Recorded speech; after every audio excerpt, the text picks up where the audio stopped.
Since 2008 to date, I've taken probably a million photos, but the ones that really stand out for me are the photos that I took in Chiadzwa. It was a series of photographs, and I was later arrested.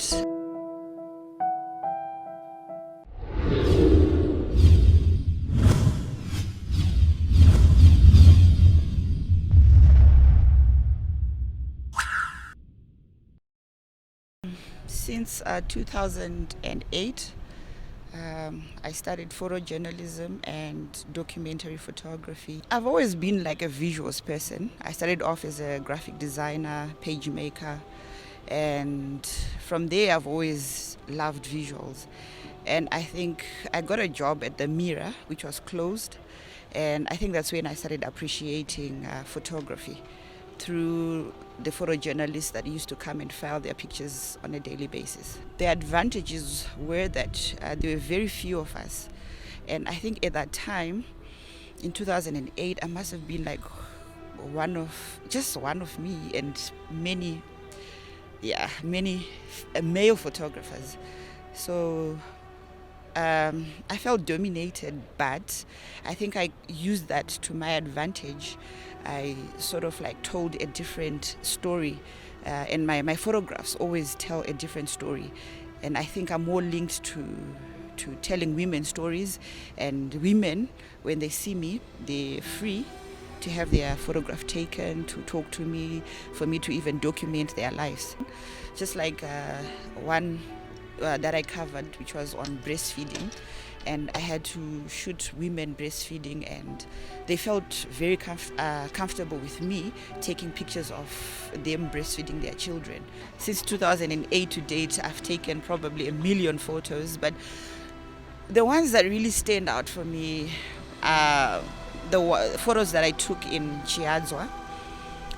It was a series of photographs, and I was later arrested after entering a restricted area. But I hold them dear because of the difficulty that I went through to sort of like capture them. There's some photographs that I can't publish, or I'm even scared to publish, because they tell a story. They say a picture tells, 1,000 words, and it's true, because you can get a photograph, and when you capture it, it can't be manipulated. For instance, a picture is what it is, and sometimes you can capture a picture of a person in an uncompromising situation, and if you publish that, it can ignite a lot of emotions, different emotions, from the person in the picture to people on the outside. For me, demonstrations have always been a lot of fun, whilst trying to do my job at the same time.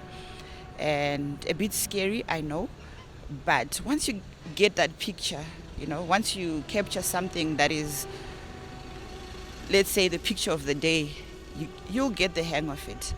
Protests, yes, in Zim, they can be a bit challenging, and the fact that most times you don't know where to stand with the protesters or the police. But I think, like I say, always tag along with other journalists, and you'll never go wrong. Just to inspire, other female photographers, especially the ones in the newsroom, move around with a camera. Capture as many images as you can. It doesn't even matter where it is. It can even be your family. There is always a story to tell visually, and I think that because we are less of women and males continue to dominate, let's fill in the gap.